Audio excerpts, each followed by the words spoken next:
चलिए आज की क्लास शुरुआत करते हैं। आज हम देखेंगे जनरल साइंस में ह्यूमन रिलेटेड डिजीज के बारे में और इसके अलावा विटामिन की कमी से होने वाले रोगों के बारे में और विटामिन के स्रोत के बारे में जानेंगे।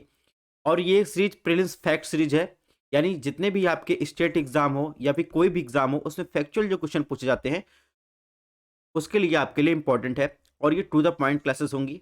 ठीक है, बात करें डिजीज की, तो आपको पता है कि जो मानव संबंधित रोग होते हैं या ह्यूमन डिजीज होती हैं वो दो टाइप के होते हैं। एक तो होता है जो आपके पैदा होने के साथ आपके पास आता है, एक जो आप अपने जीवन काल के दौरान अर्जित करते हैं, चाहे वो विटामिन कमी के कारण हो, चाहे वो आप देखेंगे ट्रांसमिटेड रोग हो या संक्रामक रोग हो, तो वो क्या होते हैं, एक्वायर्ड डिजीज कहते हैं। ठीक है, अगर बात करें तो जन्मजात रोग की, तो आप देखेंगे गर्भावस्था तथा जन्म के समय से ही आपको जो है ये डिजीज आपको मिलेंगी। जैसे फॉर एग्जाम्पल बात करें हीमोफीलिया।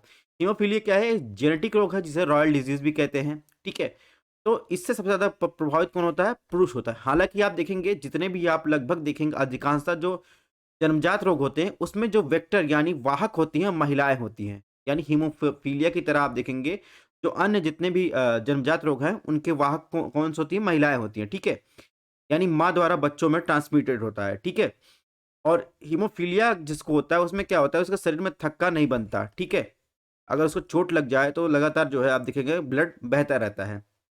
इसके अलावा देखेंगे हृदय विकार रोग, कलर ब्लाइंडनेस भी एक प्रकार का जो है आप देखेंगे जेनेटिक डिजीज है।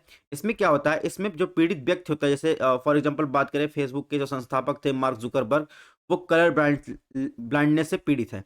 उनको देखेंगे तो उनको जो है आप ग्रे कलर जो है या फिर देखेंगे ब्लू कलर, दो ही टाइप के आप कपड़े पहने हुए देखेंगे।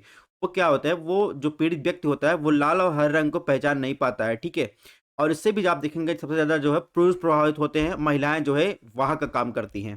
ठीक है?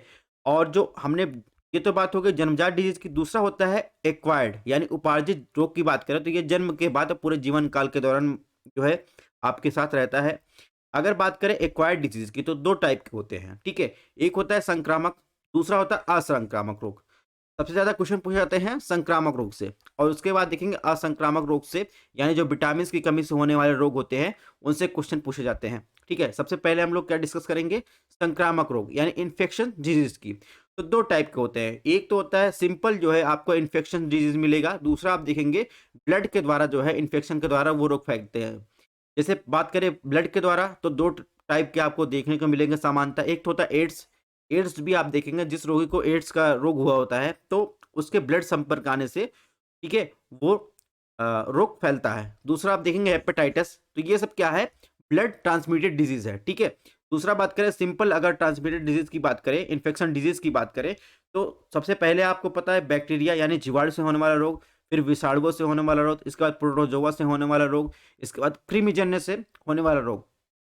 बात करें अगर फैक्चुअल डाटा की बात करें, आपसे पूछा जाए तो जीवाणुओं से होने वाले रोगों के नाम बताइए, टेटनेस, हैजा, डिप्थीरिया, काली खांसी, प्लेग, टीबी या जिसे क्षय रोग कहते हैं, टाइफाइड, कुष्ठ रोग। ठीक है, ये हो क्या, बैक्टीरियल इन्फेक्शन होता है, बैक्टीरियल इन्फेक्शन हो।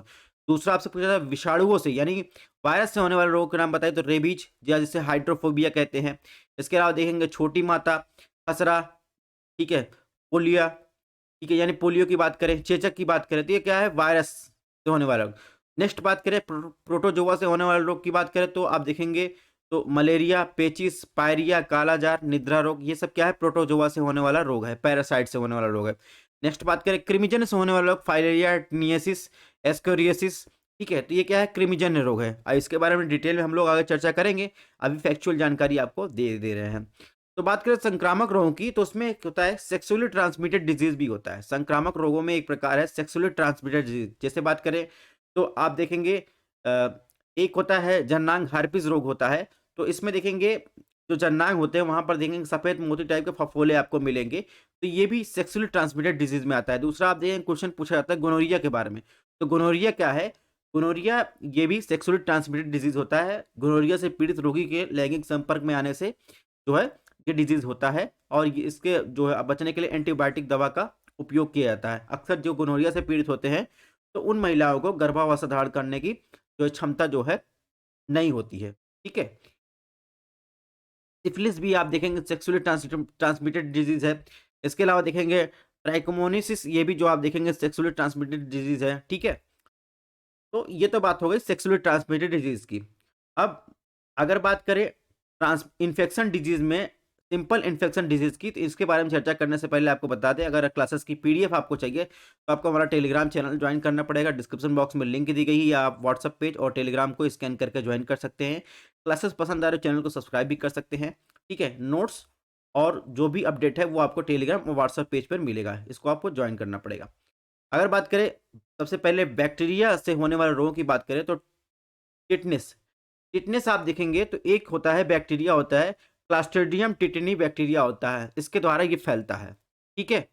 आप देखेंगे टिटनेस का इंजेक्शन भी लगता है, ठीक है। इसके अलावा देखेंगे तो अभी जो है आंगनवाड़ी केंद्र में आप जाएंगे तो आप देखेंगे टीडीपी का जो है इंजेक्शन लगता है बच्चों में सॉरी, हैजा, जिसे कॉलरा कहते हैं।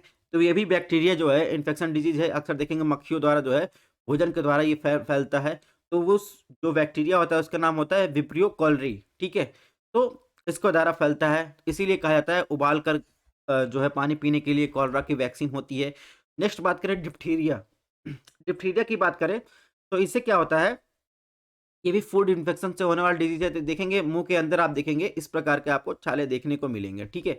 इसके लिए भी आप देखेंगे तो बच्चों में जो है आंगनवाड़ी केंद्रों पर टीडीपी का टीका लगता है, ठीक है। नेक्स्ट बात करेंगे काली खांसी। काली खांसी जो बैक्टीरिया होती है वो होता है बटेला पोर्टिसिस, ठीक है। ये विंड के द्वारा फैलता है, ठीक है। इसके अलावा प्लेग, प्लेग भी देखेंगे तो ये भी एक बैक्टीरियल इन्फेक्शन है। तो उस बैक्टीरिया का नाम क्या है, यार्सनिया पेस्टिस, ठीक है। तो ये चूहों के द्वारा देखेंगे फैलता है और प्लेग का वैक्सीन भी है।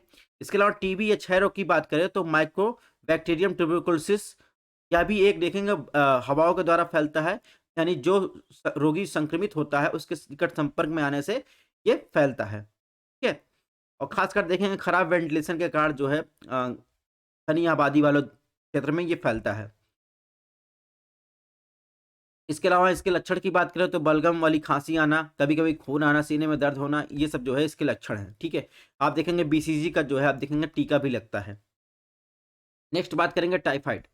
टाइफाइड आप देखेंगे, टाइफाइड एक होता है सल्मोनल, एक टाइप ही जो है बैक्टीरिया होता है उसके कारण फैलता है। तो आप देखेंगे जो मक्खी होती है वो प्रदूषित जल और रोगी के मल-मूत्र व थूक के देखेंगे तो ये बैठकर जो है, ये विशेषकर जो है मक्खी की जो है भूमिका होती है इसमें जो है फैलाने में टाइफाइड में, ठीक है। यानी प्रदूषित जल पीने से, ठीक है, रोगी के मल-मूत्र और थूक पे बैठ जाती मक्खियाँ, फिर आके जो है वो इन्फेक्ट कर देती हैं, इसके कारण जो है फैलता है, ठीक है। नेक्स्ट बात करेंगे कुष्ठ रोग। कुष्ठ रोग आप देखेंगे तो माइकोबैक्टीरियम लेप्रे बैक्टीरिया के द्वारा होता है। लंबे समय तक आप कुष्ठ रोगी के संपर्क में रहने से ये जो है कुष्ठ रोग फैलता है। और जहाँ पर कुष्ठ रोग होता है वहाँ की सेंसिटिविटी आप देखेंगे समाप्त हो जाती है और आप देखेंगे सफ़ेद जो है दाग पड़ जाता है। और इसको धुलने के लिए आप देखेंगे सल्फर ड्रग का प्रयोग किया जाता है ताकि ये घाव फैले ना, ठीक है। नेक्स्ट बात करेंगे वायरस यानी विषाणुओं से होने वाला रोग। सबसे पहला रोग है पोलियो। तो पोलियो विषाणु से होता है, मुख्यतः आप देखेंगे बच्चे जल और भोजन द्वारा ये फैलता है, ठीक है। पोलियो का आप देखेंगे ड्रॉप भी पिलाया जाता है। इसके बाद खसरा। खसरा आप देखेंगे तो मोरबेली विषाणु द्वारा फैलता है, वायु वाहित रोग है, ठीक है। तो अक्सर देखेंगे विषाणु जो है नाक के स्राव द्वारा फैलता है और इसीलिए पानी को उबालकर पीना, आराम करना, हल्का भोजन करना, ये जो है डॉक्टर द्वारा सलाह दी जाती है। चेचक की बात करें तो चेचक भी आप देखेंगे एक वायरस जनित रोग है, यानी वेरिवोला विषाणु द्वारा ये फैलता है, ठीक है। इसका टीका जो है आप देखेंगे मौजूद है और रोगी संपर्क में आने से बचा जाना चाहिए, ठीक है। इसके अलावा छोटी माता आप गाँव में सुनते होंगे या फिर आप देखेंगे छोटी माता निकल जाती है, तो ये भी आप देखेंगे वेरिशेला विषाणु द्वारा फैलती है। सांस द्वारा, छींक द्वारा ये फैलता है। साफ-सफाई रखी जाती है घरों में, सीधा कोई उपचार नहीं है, ठीक है। और इसके अलावा देखेंगे बहुत सारे जो है मौसमी इन्फ्लुएंजा यानी ठंडियों में आप देखेंगे तो इसमें श्वसन की प्रॉब्लम होती है, यानी सांस लेने में, छींकने, खांसी, ये सब क्या होता है नॉर्मल इन्फ्लुएंजा देखेंगे तो यह भी एक वायरस रोग है, ठीक है। इसके बाद बात करेंगे तो रेबीज या जिसे हाइड्रोफोबिया कहते हैं, ये रेबीज विषाणु द्वारा फैलता है। तो कोई भी जानवर जो रेबीज से पीड़ित रहता है अगर वो काट लेता है तो आप देखेंगे हाइड्रोफोबिया नामक एक जो है इंसान को बीमारी हो जाती है। इसीलिए आप देखेंगे जितने भी आप देखेंगे जानवर, पालतू जानवर रहते हैं उनको जो है रेबीज का इंजेक्शन दिया जाता है।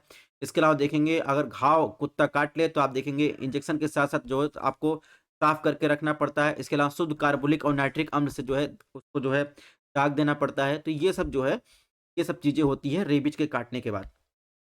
नेक्स्ट बात करेंगे हेपेटाइटिस या पीलिया।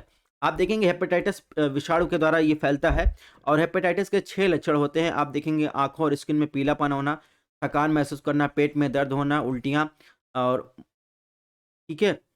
और इसके अलावा देखेंगे यूरिन का अधिक पीला होना, तो ये सब है। इसके अलावा इसके इलाज की बात करें तो दही, गन्ने का रस, हरी साग-सब्जी, बिना तेल वाली, ये सब डॉक्टर द्वारा सलाह दी जाती है। इसके अलावा देखिए इसका हेपेटाइटिस बी का वैक्सीन भी आपको देखने को मिलेगा, ठीक है। नेक्स्ट बात करेंगे विषाणु जनित रोगों की बात करेंगे तो ट्रैकोमा या जिसे रोहा कहते हैं, इससे जो है आँख की कार्निया जो है प्रभावित होती है। तो इसमें देखेंगे रोगाणु विरोधी दवा पेनिसिलिन, आप देखेंगे क्लोरोमाइसिन जो है ये यूज़ किया जाता है, ठीक है। नेक्स्ट बात करेंगे प्रोटोजोआ। प्रोटोजोआ से होने वाले रोग की बात करें तो सबसे पहला मलेरिया। मलेरिया आप देखेंगे प्लाज्मोडियम नाम जो है प्रोटोजोआ के कारण फैलता है। जो मादा एनफ्लूएंजा मच्छर होता है जब वो काटता है तो मनुष्य के शरीर में देखेंगे तो ये प्रोटोजोआ इंजेक्ट हो जाता है। तो इससे जो है मलेरिया नामक बीमारी फैलती है, ठीक है। आपको ध्यान रखना प्लाज्मोडियम नामक जो है प्रोटोजोआ के कारण फैलता है, ठीक है। मच्छर जो है वाहक होते हैं, काटने के बाद वो ब्लड में इंजेक्ट कर देते हैं। आपको ध्यान रखना है कि केवल मादा मच्छर ही जो है खून चूसते हैं, नर मच्छर का काम है फूलों से रस चूसना, ठीक है। ये भी आपको ध्यान रखना है। इसके बाद बात करेंगे कालाजार। कालाजार की बात करें तो ये भी प्रोटोजोआ से होने वाला रोग है। लिस्मेनिया नामक का प्रोटोजोआ जो है तो आप देखेंगे सैंड फ्लाई मच्छर होता है, सॉरी मक्खी होती है। तो वो जब मनुष्य को काटती है तो उसमें जो है ब्लड के द्वारा जो है ये लिस्मेनिया जो है प्रोटोजोआ शरीर के अंदर आ जाता है। इससे जो है मनुष्य के शरीर में तेज बुखार और पीलिया का कारण भी बन सकता है, ठीक है। इसके अलावा बात करें निद्रा रोग या स्लीपिंग सिकनेस कहते हैं, जिसके आप देखेंगे तो सीसी नामक मक्खी होती है, जब वो काटती है तो उसमें एक प्रोटोजोआ छोड़ती है जिसे जीनस ट्रिपेनोसोमा कहते हैं। अक्सर देखेंगे तो ट्रॉपिकल रीजन में, खासकर अफ्रीका में आपको इक्वेटोरियल रीजन में देखने को मिलेगा। और ये मक्खियाँ जब काट लेती हैं तो इससे दिमाग सूज जाता है, मरीजों को अक्सर चक्कर आने लगता है, सिर दर्द करने लगता है, नींद ना आने से समस्याएं होती हैं। अगर वक्त पर इलाज न मिले तो वो मनुष्य मर भी सकता है। इसके बाद बात करें पेचिस। पेचिस भी आप देखेंगे तो ये भी प्रोटोजोआ से होने वाला रोग है। एंड अमीबा स्टोलिका जो है आप देखेंगे ये जो प्रोटोजोआ उसके कारण फैलता है। और अक्सर सलाह दी जाती है कि आप देखेंगे हरी सब्जियां जो पोटेशियम परमैंगनेट में जो है 1 घंटा भिगोकर उसका उपयोग करना, पानी उबाल कर पीना, ठीक है। रोगी की साफ सफाई रखना, ये सब इलाज की बात बताई जाती है। नेक्स्ट बात करेंगे कृमिजन्य से होने वाले रोग, ठीक है। तो आप देखेंगे सबसे इंपॉर्टेंट है फाइलेरिया। फाइलेरिया जिसे कहते हैं हाथी पाँव कहते हैं।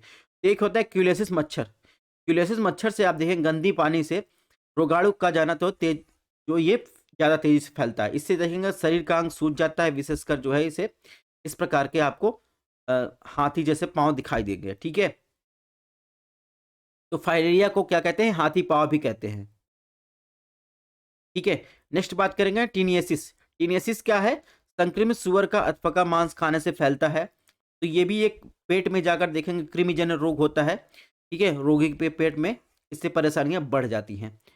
तो ये तो बात हो गई संक्रामक रोग की। इसके बाद इसी में आप बात करेंगे अनुवांशिक रोग की बात करेंगे तो कुछ जेनेटिक रोग की और बात कर लेते हैं। जैसे डाउन सिंड्रोम होता है। डाउन सिंड्रोम में क्या होता है, 16 वर्ष की आयु में इसमें ही बच्चे की मृत्यु हो जाती है। छोटा कद होता है, मानसिक का विकास अवरुद्ध होता है, आपको मोटी जीभ देखने को मिलेगी, ठीक है। इसके अलावा देखेंगे तो टर्नर सिंड्रोम होता है, ठीक है।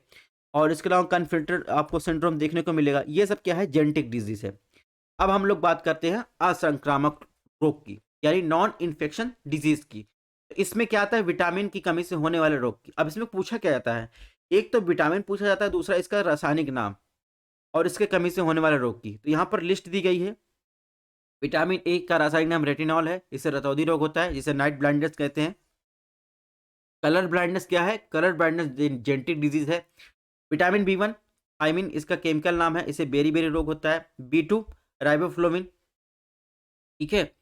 इसे आप देखेंगे होठ, जीभ, त्वचा में रूखापन, ठीक है, भार में कमी आती है। बी 3 नियासिन होता है, नियासिन से पेलाग्रा रोग होता है, ठीक है। ये लिस्ट दी गई है, इसके बारे में हम लोग डिटेल में पढ़ते हैं। सबसे पहले जान लेते हैं विटामिन के बारे में। विटामिन होता है एक तो जल में घुलनशील विटामिन होता है, तो B 1 B 2 B 3 B 5 H B 12 C, ये लगभग क्या है, ये आप देखेंगे जल में घुलनशील विटामिन है। इसके अलावा वसा में घुलनशील विटामिन बात करें, vitamin A, vitamin D, vitamin A, E, vitamin के, ठीक है। अब बात करते हैं जल में घुलनशील विटामिन की। तो विटामिन बी 1 की कमी से आप देखेंगे इसका केमिकल नाम क्या है, थायमिन। इससे बेरी बेरी रोग होता है, ठीक है। तो आप देखेंगे और विटामिन बी 1 किस में पाया जाता है? तो अनाज, फलियां, सोयाबीन, दूध, ईस्ट, अंडे, मांस में पाया जाता है। ठीक है। इसके अलावा विटामिन बी 2 की बात करें, इसका केमिकल नाम क्या है? राइबोफ्लोविन। तो इसमें देखेंगे केलोसिस जो है एक रोग हो जाता है, तो आप देखेंगे होंठ का फटना, और आप देखेंगे साइड में ऐसे होंठ का फटना, ये सब जो है क्या होता है? विटामिन बी 2 की कमी से होता है, जिसका केमिकल नाम क्या है? राइबोफ्लोविन।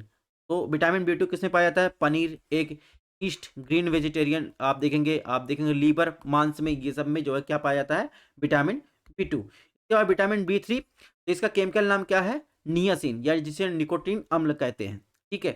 तो इससे पेलाग्रा नामक रोग होता है। यह एक प्रकार का कुपोषण होता है। विशेष रूप से आप देखेंगे कि यह सूक्ष्म पोषक तत्वों के आपके कारण होता है। जैसे आप देखेंगे इसमें ईस्ट हो गया, मांस हो गया, और मिल्क हो गया, अंडा हो गया।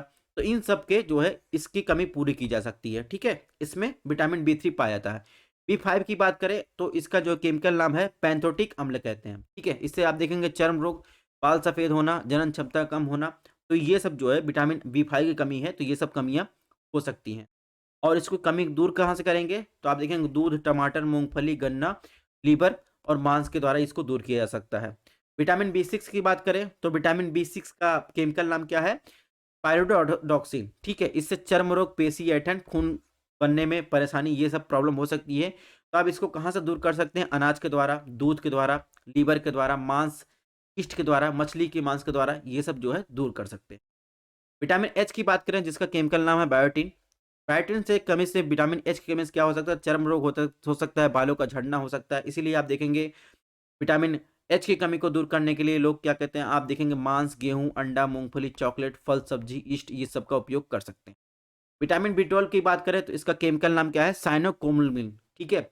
इसकी कमी से क्या होता है? विटामिन बी 12 की कमी से खून की कमी हो जाए, तंत्रिका तंत्र में गड़बड़ी आपको देखने को मिलेगी।